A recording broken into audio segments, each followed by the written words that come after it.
네, 여러분 안녕하세요. 상식을 만들어가는 정치화법 변준환입니다.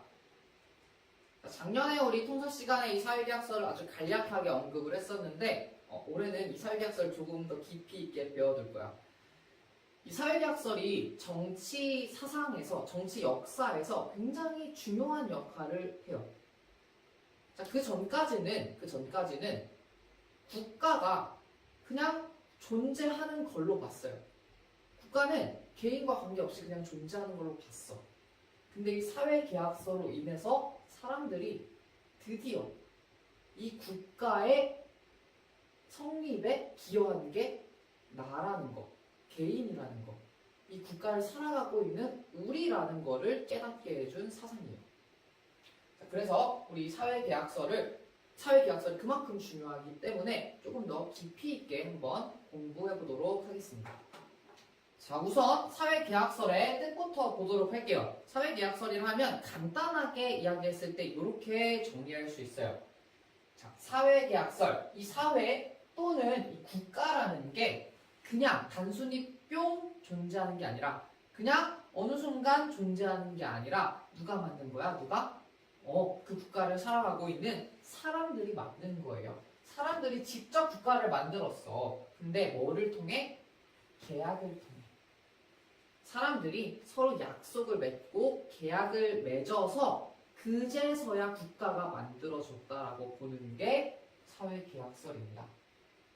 그러면 왜 사람들이 하필 약속을 맺고 계약을 맺어서 국가를 만들었을까?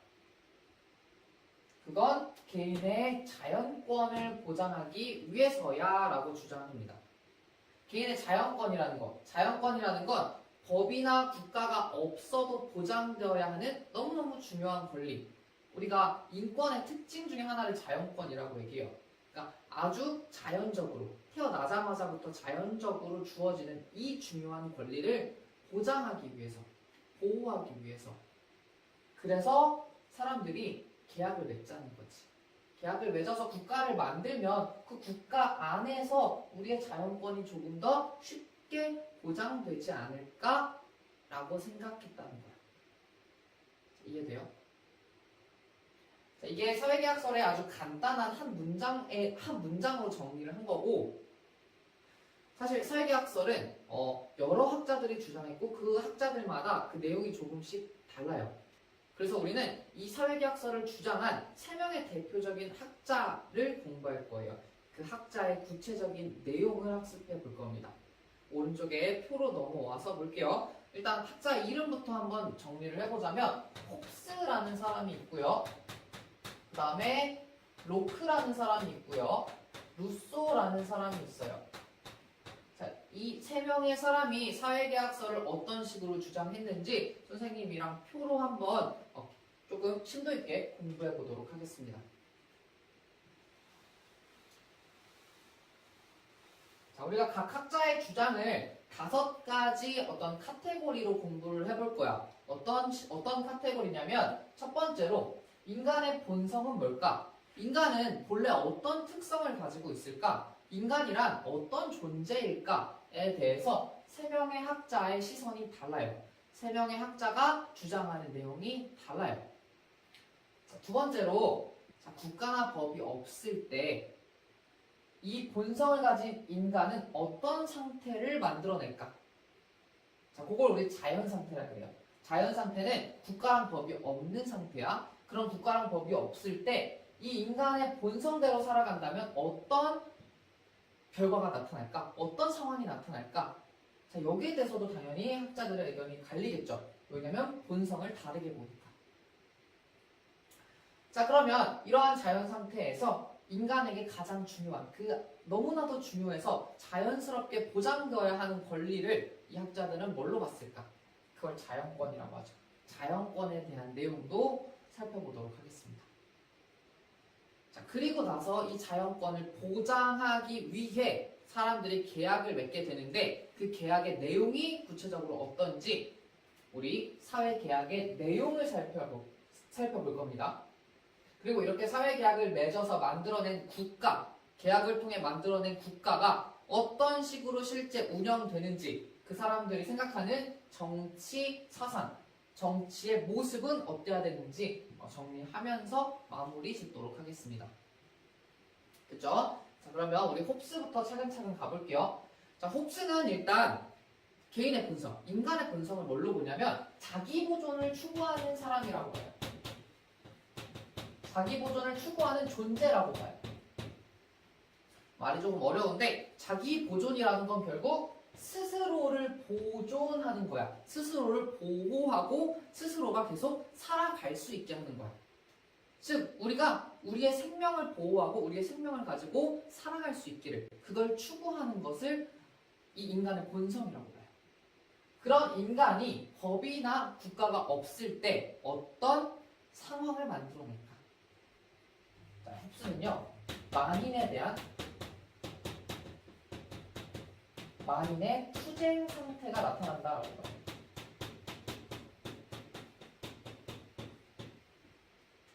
자, 만인 결국 모든 사람이라는 뜻이야. 모든 사람에 대한 모든 사람의 투쟁. 결국 모든 사람이 다 싸움을 한다는 거야. 모든 사람이 다 투쟁을 하고 결국 뭐 전투를 하고 싸우게 된다는 거야. 갈등을 일으킨다는 거야. 왜? 내가 먼저 다른 사람을 없애지 않으면 다른 사람이 나의 보존, 나의 자기 보존을 해칠 수 있거든. 내가 죽임을 당할 수도 있고 내가 무언가 뺏길 수 있거든. 그러니까 그러지 않기 위해서 내가 먼저 다른 사람을 치고 내가 먼저 다른 사람을 죽여야 돼. 자, 이렇게 내 목숨을 부지하기 위해 내 목숨을 이렇게 보존하기 위해서 결국 다른 사람들과 싸움을 통해 이길 수밖에 없다는 거야. 그래서 이런 만인에 대한 만인의 투쟁 상태가 자연스럽게 나타날 수밖에 없다라고 봐요. 그러한 상황에서 홉스는 인간이 가져야 하는 가장 중요한 권리, 가장 중요한 자연권을 뭘로 보냐면 자기 보존 또는 자기 보전이라고도 해요. 같은 말이야. 이라고 합니다. 즉 나를 온전히 보호하고 보전하고 보존하는 것. 이게 개인에게 주어지는 가장 중요한 권리라고 봅니다. 결국 살아남아야 된다는 거야. 그게 나에게 가장 중요한 권리라는 거야. 인간은 자기 보존을 추구하기 때문에 서로 싸움을 통해서 스스로를 보존하려고 하는데 싸우지 않고 스스로를 보존하면 어떨까라는 생각에 사람들끼리 계약을 맺기 시작합니다. 계약을 맺어서 하나의 국가를 만들어냈다는 게 홉스의 주장이에요. 됐죠? 자, 그래서 이 홉스가 말한 사회계약의 내용을 이제 보도록 할게요. 자, 자기 보존을 추구해야 돼. 자기 보존의 어떤 권리를 보장해 주어야 돼. 자, 그러려면 개인들이 가지고 있는 모든 권리들을 누군가한테 맡기면 어떨까? 누군가한테 주면 어떨까? 그 사람이 우리를 이렇게 다스려주면 어떨까? 우리가 서로 싸우지 않게 다스려주면 어떨까? 라고 얘기해요. 그 내용을 계약으로 담자고 얘기해요. 자, 그 계약의 내용은 구체적으로 적어볼게요. 개인의 권리를요, 누군가한테 줘야 돼. 근데 얘는 누구한테 주자고 하냐면, 군주한테 주자고 해요. 보니까 우리 지금 국가를 대표하고 있는 게 왕 아닌가? 그 왕한테 주면 어떨까? 라고 해서 군주한테 주자고 해요. 자, 군주한테 개인의 권리를 전부 양도하자고 얘기합니다.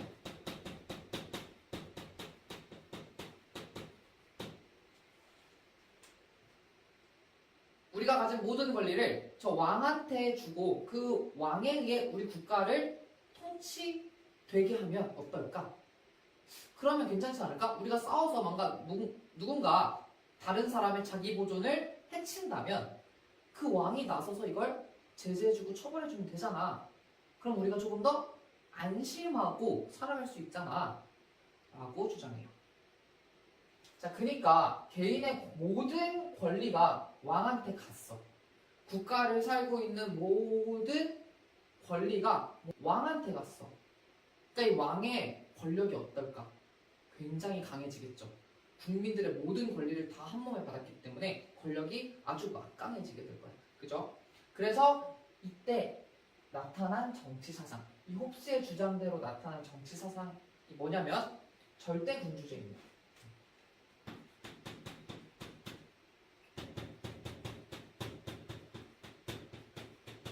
즉 왕이 절대적인 권력을 갖는 거야. 근데 이전과 달라요. 이전의 왕은 그냥 왕이야. 우리가 태어났을 때부터 저 왕은 존재했어. 그냥 나는 왕의 지배를 받는 사람이야. 라고 했었는데 이 홉스가 말하는 절대군주제는요. 이 왕한테 권한을 준 거, 왕한테 권력을 준 건 우리라는 거. 그게 이전과 달라진 부분이에요. 자, 왕이 이제 절대적인 권력을 가졌죠. 왕이 이제 절대적인 권력을 가졌기 때문에 그 왕이 국가의 어떤 주인으로서 행사하게 됩니다. 자, 왕이 국가의 주인인 어떤 권력을 가지고 있는 거예요. 이걸 우리가 뭐라 그러냐면 군주 주권론이라고 얘기해요. 군주 주권론. 홉스 됐나요? 홉스 됐어요? 자, 최초로 사회계약서를 주장한 학자가 바로 이 홉스입니다. 자, 홉스 다음으로 나타난 우리 로크 보도록 할게요. 자, 로크는요, 인간의 본성을 뭐라고 하냐면, 인간은 생각하는 존재다라고 봐요. 인간은 태어나자마자부터 생각할 수 있는 힘을 가지고 태어났다라고 봅니다. 그래서 인간의 본성은 이성적 존재라고 이야기해요. 인간은 논리적으로 생각할 수 있는 존재. 그래서 이성의 힘을 가지고 있는 존재라고 이야기를 합니다. 로크. 자, 그래서 이 로크가 보기에 이러한 사람들이 살아간다면 법이란 국가가 없을 때 어떤 결과가 나올까라고 고민을 해봤을 때 이런 답이 나온 거예요. 인간은 이성적이야. 논리적으로 생각할 수 있어. 그럼 사람들끼리 어떤 문제가 있으면 논리적인 대화를 통해서 평화롭게 해결해 나갈 수 있겠네. 아, 그래서 이성적인 사람들끼리 모였을 때 자연 상태, 법이랑 국가가 없어도 사람들은 평화롭게 지낼 수 있어. 라고 주장해요. 근데 생각해 보니까 이성적으로 대화하는 과정에서 사람들이 실수를 할 수도 있을 것 같은데? 라는 부분까지 로크는 고려합니다.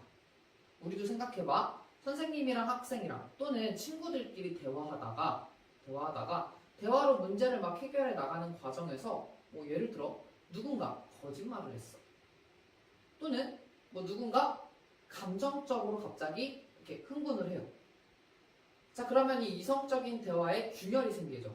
그게 조금 더 어떤 감정적인 싸움으로 변하거나 좀 이렇게 다툼의 그 강도가 좀 더 세지게 되죠. 그래서 로크는 이거를 뭐라고 표현하냐면 평화롭지만 잠재적인 투쟁 상태인 것 같아 라고 얘기해요. 자, 투쟁은 싸우는 거야. 싸우는 게 잠재되어 있어. 즉 수면 아래에 묻혀져 있어. 그래서 인간이 오류를 범했을 때 숨어있던 투쟁이 위로 솟아오를 수 있다는 거예요. 즉 싸움이 나타날 수는 있다는 거예요. 자, 그러면 이러한 상태에서 로크는 과연 인간에게 가장 중요한 권리, 자연적으로 주어져야 하는 가장 중요한 권리가 뭘까? 라는 질문에 이렇게 대답을 합니다. 첫 번째, 투쟁을 하더라도 우리는 살아갈 수 있어야 돼. 생명이 너무나도 중요해. 그리고 우리의 이성에 따라서 우리가 자유롭게 살아갈 수 있어야 돼. 자유를 중시해요. 자, 그 다음에 이성에 따라 내가 생각하는 방식대로 내가 열심히 노력해서 살면서 얻게 되는 것들, 내가 얻게 되는 재산, 내가 얻게 되는 소득, 내가 얻게 되는 물건들은 내 거야. 내 거인 권리를 좀 보장해줘. 라는 재산권을 강조합니다. 개인의 재산을 개인의 것으로 인정해주는 재산권을 이 로크는 너무나도 중요한 권리로 봐요. 됐나요? 자, 여기 됐어요, 여기. 자, 그러면 이제 우리 로크가 이 상태에서 계약을 어떤 내용으로 맺는지 볼 거야. 자, 잠재적 투쟁이 내포되어 있기 때문에 사람들이 싸울 수 있잖아. 그 싸움을 막기 위해 그러면서 이 생명 자유재산권을 보장하기 위해 어떤 식의 내용으로 계약을 맺으면 좋을까? 자, 그런 생명, 그 다음에 자유, 재산권을 보호하기 위해서 우리가 가진 많은 권리들이 있어. 우리가 가진 많은 권리들이 있는데 그 권리 중에 이 자연권을 보장하는데 핵심적인 권리가 뭘까? 가장 중요한 권리가 뭘까? 그 권리를 국가한테 주고 이 권리들, 우리의 자연권을 보장하게 해주면 어떨까? 라고 이야기를 해요. 즉, 내가 가진 모든 권리, 인간이 가진 그 모든 권리를 국가한테 주는 게 아니라 몇 개만, 자연권을 보장할 수 있는 수준에서 몇 개만 주자는 거야. 즉, 개인의 권리 중에 일부만 양도해 주자. 일부만 국가한테 주자. 라고 이야기를 해요. 이해돼요? 자, 우리 홉스 같은 경우는요, 내가 살아남기 위해 자기 보존을 위해 개인의 권리를 군주한테 전부 양도했었잖아. 전부. 왕이 각각의 생명들을 보존해주기 위해 국민은 모든 권리를 다 양도했어야 돼. 다 줬어야 돼. 근데 로크는요, 그게 아니고 우리의 자연권을 보장하기 위해선 개인이 가진 권리 중에 일부분만 국가한테 주자. 이렇게 얘기해요. 그러면 그 일부, 그 개인의 권리 중에 일부가 어떤 게 있냐면 첫 번째는 이 자연권을 보장하는 과정에서 사람들이 잘못한다면 그게 잘못인지 아닌지 판단해주는 권리, 판단하는 권리, 판단권이에요.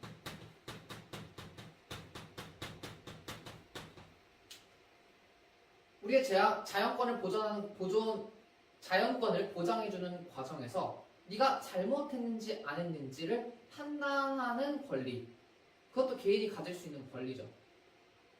그 다음에 그 판단에 따라서 잘못된 사람을 처벌할 수 있는 권리, 처벌법. 자, 이것만 국가한테 주자는 거야. 왜냐면 얘네는 주지 않고 개개인이 어떤 행사하게 되면 오히려 더 큰 싸움으로 나타날 수 있겠죠. 서로 틀렸다고 얘기할 수 있잖아. 그치? 그러니까 얘는 국가한테 주자. 그래서 이 권리를 가진 국가의 기관을 만들자. 그래서 판단할 수 있는 권리는 국가의 입법부를 만들어서 이 입법부한테 주자. 즉, 누가 틀렸는지 아닌지 판단해줄 기준으로서 법을 만드는 입법부가 이 판단권을 갖게 하자. 라고 주장해요.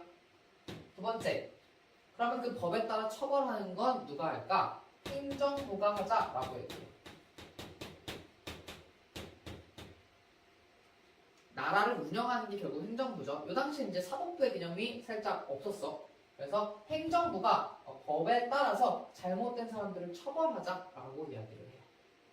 그렇죠? 자, 그러면 요 계약의 내용에 따라 나타나는 정치 사상 보겠습니다. 자, 일단 국가가 권력을 가지게 된 건 맞는데 그 국가 권력이 지금 몇 개로 쪼개져 있는 거야?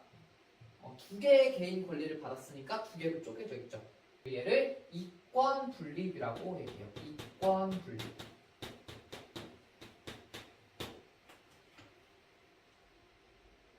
자, 근데 순서를 봐봐.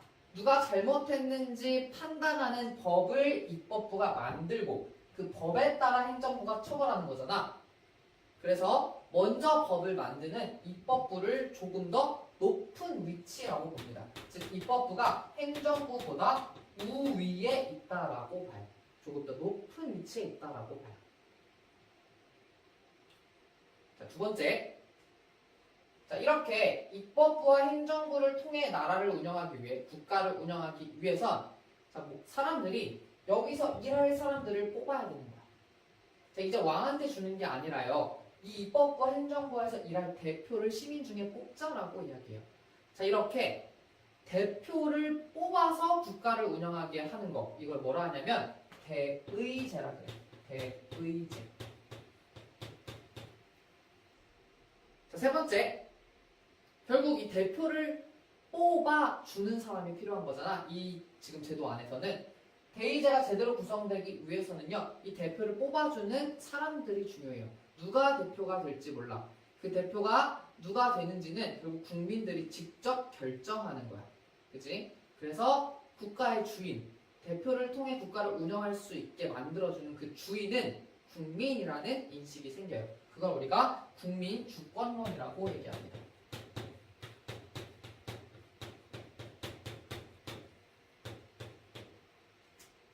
자, 그래서 여기랑 지금 비교되는 지점이 뭐냐면 우리가 홉스에서 정리할 때 군주 주권론이라고 얘기했잖아. 자, 이때는 개인의 모든 권리를 왕한테 줘요. 왕한테 주니까 그 왕이 주인인 행사를 할 수 있는 거야. 그래서 군주 주권론이야. 돼요? 자, 근데 얘는 일부만, 몇 개만 국가한테 주는데 그 줄 때마저도 우리 중에 대표를 선출해서 그 권한을 행사할 수 있게 동의해 주는 거야. 그렇기 때문에 결과적으로 주인 자체는 국민이라고 보는 게 이 로크 주장입니다. 됐나요? 좀 어렵죠? 자, 마지막. 그래서 우리가 대표를 뽑아줬는데 국가가 내가 생각한 대로 운영을 안 하네. 오히려 이상한 방향으로 개인의 권리를 침해하거나 나의 자율권을 보장해주지 않네. 자, 이런 경우에 그럼 어떻게 하면 될까? 국민이 주인이니까 나서서 이 국가를 뒤집어 엎자라고 할 수 있다는 거야. 그걸 우리 저항권이라고 해요. 국민이 자율권을 보장해주지 않고 침해하는 국가에 대해 저항해서 뒤집어 엎을 수 있는 권리. 그걸 우리가 저항권이라고 얘기합니다. 됐죠? 우리가 이 로크의 정치 사상은 이렇게 정리할 수 있고요. 홉스랑 특히 비교되는 지점은 누가 국가의 주인이냐. 그래서 홉스는 군주, 그 다음에 로크는 국민. 이렇게 여러분들이 비교해서 정리하시면 될 것 같아요. 끝나요? 자, 마지막 루소 보도록 하겠습니다.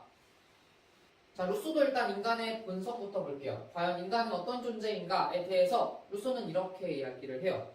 홉스와 마찬가지로 사람은 자기 보존을 추구하는 존재야. 스스로 살아남기 위해 노력하는 존재지.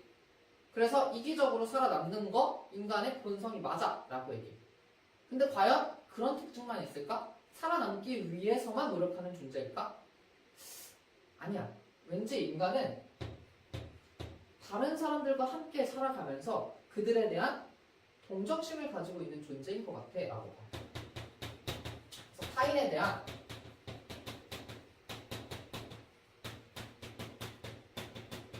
동정심을 가진 존재야 라고 봅니다. 즉 우선적으로 나의 자기 보존, 나의 보존, 즉 나의 생명을 보존하는 걸 추구하는 존재가 맞기는 한데 그렇다고 무작정 내 자기 보존만 추구하는 건 아니고 다른 사람들에 대한 동정심 또 가지고 있는 존재야. 어느 정도의 이타심도 가지고 있는 존재야 라고 봅니다. 그렇기 때문에 국가랑 법이 없다면 개개인은 처음에 평화롭게 살아갈걸? 그래서 평화의 상태가 유지될걸?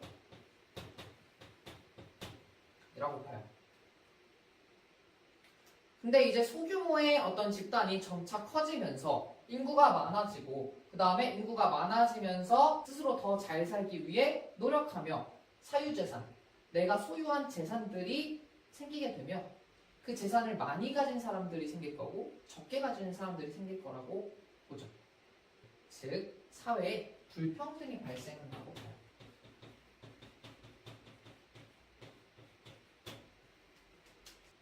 그럼 루소는 이러한 상태에서 개인에게 가장 중요한 권리가 뭘까?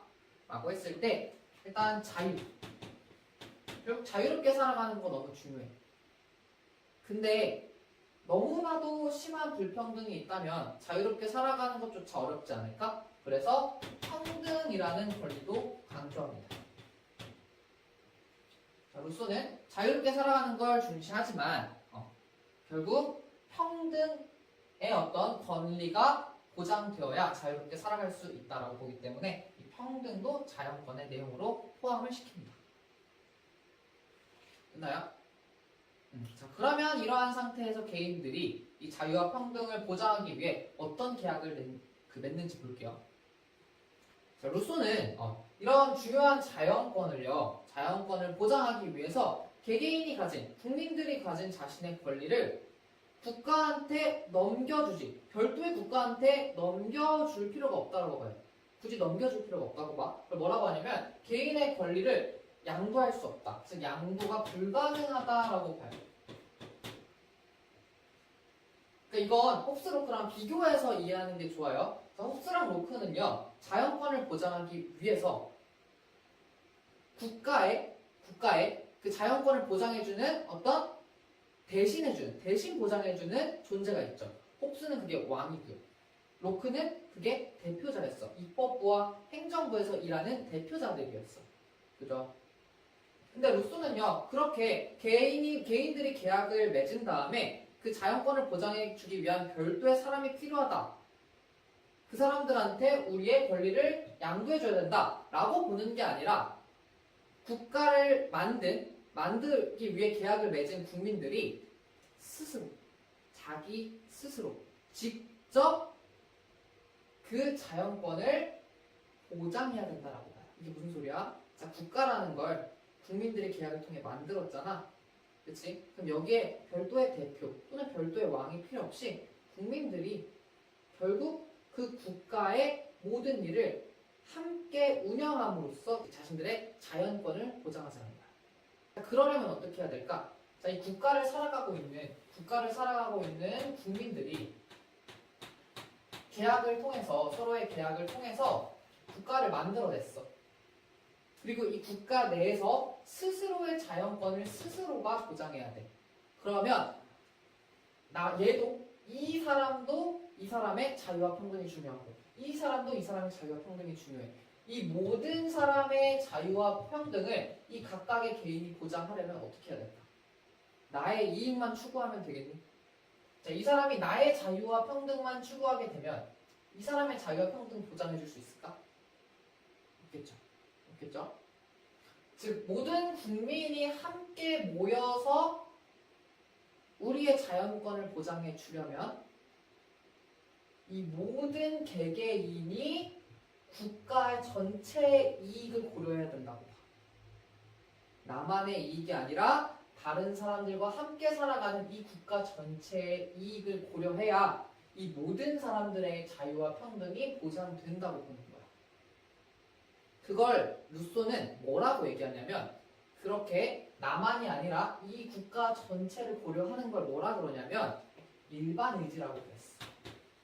루소는 그걸 일반 의지라고 표현을 한 거야. 그러니까 결국 일반 의지의 뜻은 뭘 추구하는 거야? 우리 모두가 중요한 거야. 공공선이 중요해. 우리가 함께 살아가는 사회가 바람직한 방향으로 나아가는 게 중요해. 다른 말로 우리 전체 사회의 이익이 중요해. 공익이 중요해. 그걸 추구하는 걸 일반 의지라고 해. 이렇게 국가가 운영될 때 우리의 모든 사람의 자유와 평등이 보장될 수 있다라고 이야기해요. 루소는. 됐나요? 자, 그러면 이렇게 국가가 운영될 때 이제 루소와 관련된 정치 사상을 좀 정리해 보도록 할게요. 자, 내가 지금 말한 거 봐봐. 모든 국민이 공익을 고려하면서 대표자 없이 직접 이 국가를 운영해야 돼. 이거 우리 어디서 본 거 아닌가? 모든 국민이 직접 어떤 국가 운영에 관여를 하네. 이거 뭐라 그랬지? 그쵸? 이게 바로 직접 민주제.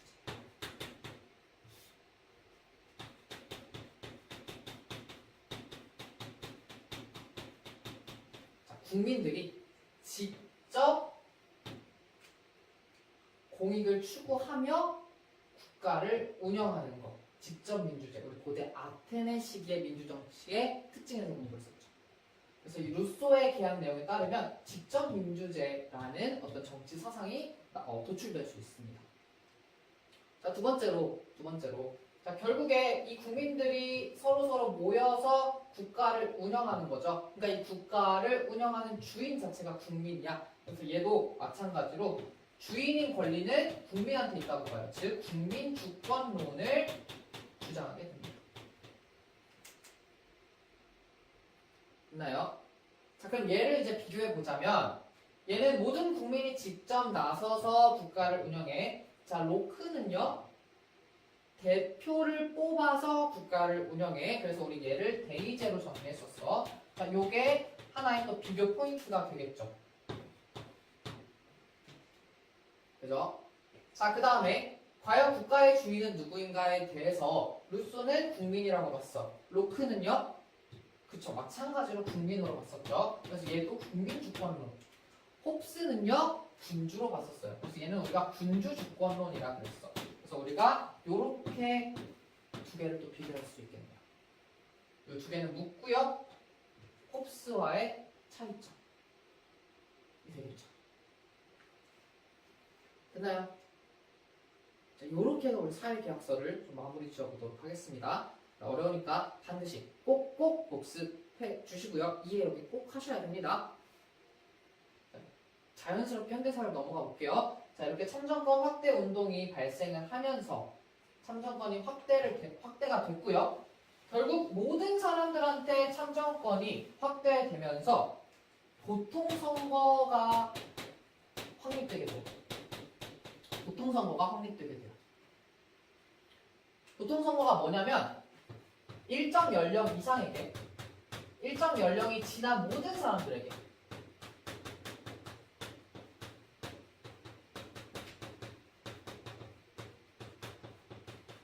참정권을 보장해 주는 거. 모두에게 참정권, 선거권이라고 적어볼게요. 선거권을 보장해 주는 걸 우리 보통선거라고 이야기합니다. 즉 특정 연령이 지나면 남자든 여자든 부르주아든 노동자든 그다음 흑인이든 백인이든 상관없이 모든 사람들한테 선거할 수 있는 권리를 주는 걸 보통선거라 그래요. 그래서 우리가 아까 얘기했던 이 배제되었던 사람들이 참정권 확대 운동을 일으키고 그 참정권이 점차 확대되며 모든 사람들에게까지 확대되며 보통선거가 확립됩니다. 그리고 그때 이제 사회를 우리가 현대사회라고 얘기해요. 현대사회 마찬가지 볼게. 자, 마찬가지 볼게. 결국 선거를 하죠. 자, 선거를 한다는 건 누구를 뽑는 거야? 대표를 뽑는 거야. 그죠? 대표를 뽑는 거기 때문에 이때에도 마찬가지로 대의민주제 바탕입니다.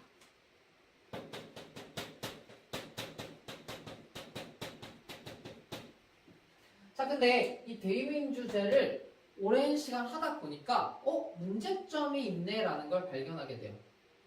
어떤 문제점이 있냐면요. 첫 번째로 자, 내가 국민들이 국가의 주인인 국민이 대표를 뽑았어.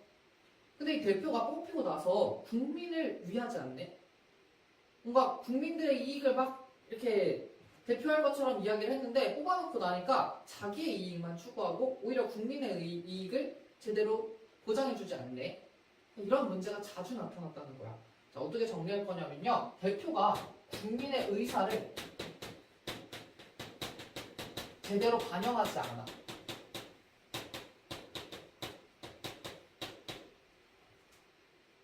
두 번째, 국민들 입장에서 대표를 뽑고 대표가 국가를 운영하게 하니까 대표가 국가를 운영하는 거에 의해서 결국 내가 정치에 관심을 덜 갖게 돼요. 어차피 대표가 법을 만들어 줄 테니까, 어차피 대표가 정책을 결정할 테니까 내가 뭔가 직접 나서서 정책 결정하고 법 만드는 거 아니잖아. 그러니까 뭐 정치 크게 관심 가질 필요 없는 것 같은데 라는 사람들이 많아지게 된다는 거야. 자, 우리가 이렇게 정치에 관심이 없어지는 걸 정치적 무관심이라고 하죠. 대의민주제가 지속되다 보니까 국민들이 정치에 더 이상 관심을 갖지 않게 되는 경우가 많아지는 거예요. 자, 그래서 이런 문제점들을 해결하기 위한 방안들을 현대 사회에서 고민하게 됩니다. 그거에 대한 답이 바로 직접 민주주의 요소예요. 직접 민주 정치 요소를 도입합니다. 자, 직접 민주제도, 직접 민주정치가 뭐였어? 국민들이 직접 어떤 정책을 결정할 수 있는 게 직접 민주정치였잖아. 근데 우리가 모든 사항에 대해서 현대 사회에 직접 민주주의로 어떤 의사를 표현할 수는 없어요. 그때도 얘기했듯이 한국만 해도 큰 나라가 아닌데 인구 5천만 명이 모든 법을 만들 때, 모든 정책을 결정할 때 한 자리에 모인다? 불가능이죠. 자, 그러면 어떤 일부분에 대해서는 그러면 국민들이 직접 결정할 수 있는 어떤 장치들을 만들자, 장치들을 집어넣자라고 해요. 그걸 직접 민주정치 요소라고 합니다. 국민이 직접 정책을 결정할 수 있는 장치들인 거예요. 한 세 가지 정도가 있는데요. 첫 번째는요, 국민투표제입니다.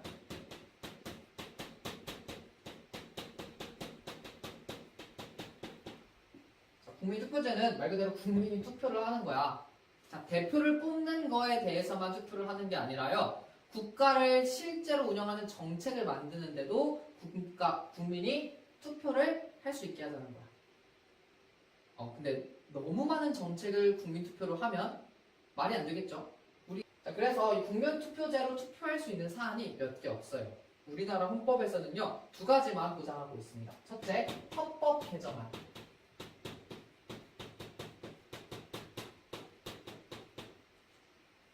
우리나라를 지탱하고 있는 제일 높은 법. 헌법을 만약에 바꾸려고 한다. 너무나 중대한 사안이죠. 이러한 경우에는 반드시 국민이 직접 투표에 참여해야 된다. 그래서 그 의견에 따라 결정해야 된다라고 이야기를 해요. 자, 두 번째. 적어볼게요. 국가 중요 정책. 근데 이 중요 정책의 중요는 정말 너무 어마무시하게 중요한 정책들이야. 예를 들어 외교나 국방, 통일 이런 것과 관련돼서 국민의 의사를 묻지 않으면 안 될 것들. 자, 그런 경우에 대해서만 우리가 국민투표를 붙일 수 있다라고 얘기해. 예를 들어서 우리 영국이 그 유럽연합이라는 EU가 있는데 그 EU에서 탈퇴를 해야 되는가 말아야 되는가. 자, 유럽 많은 국가들이 서로 연계되어 있기 때문에 외교적으로 너무나도 민감하고 중요한 이슈였어.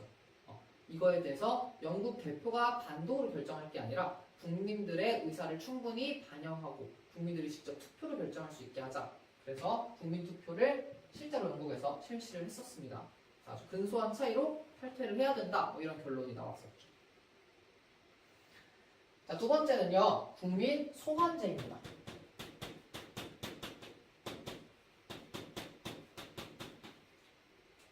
소환제. 국민 소환제는 국민이 내 앞에 누군가를 앉혀놓는 거야. 누구를 앉혀놓는 거냐면 우리가 뽑은 대표를 앉혀놓는 거야. 그럼 왜 앉혀놓을까? 잘못이 있을 때 앉혀놓겠지. 그래서 선거로 선출된 공직자를요 불러내가지고 잘못이 있는 공직자를 임기 만료 전에 투표로 파면하는 거야. 소환시켜서 자리에 앉혀놓고 잘못했으면 거기에 대한 죄를 묻고 파면시키는 거야. 그 자리에서 잘리게 만드는 거. 자, 이게 국민 소환제입니다. 세 번째는요, 국민 발안제예요.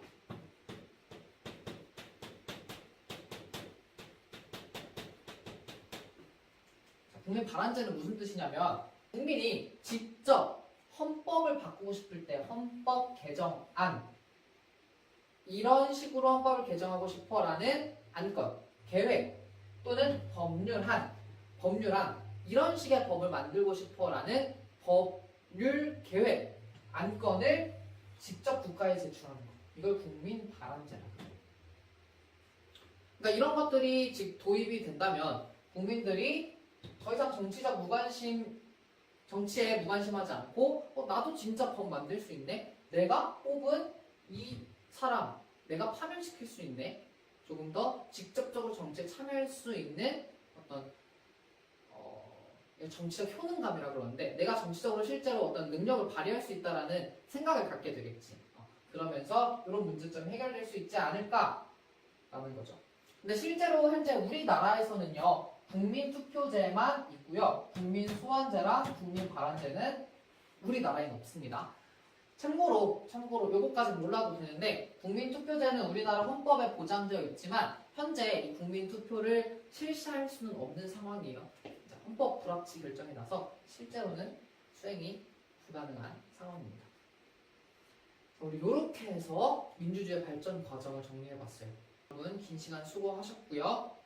다음 시간에 봐요. 안녕.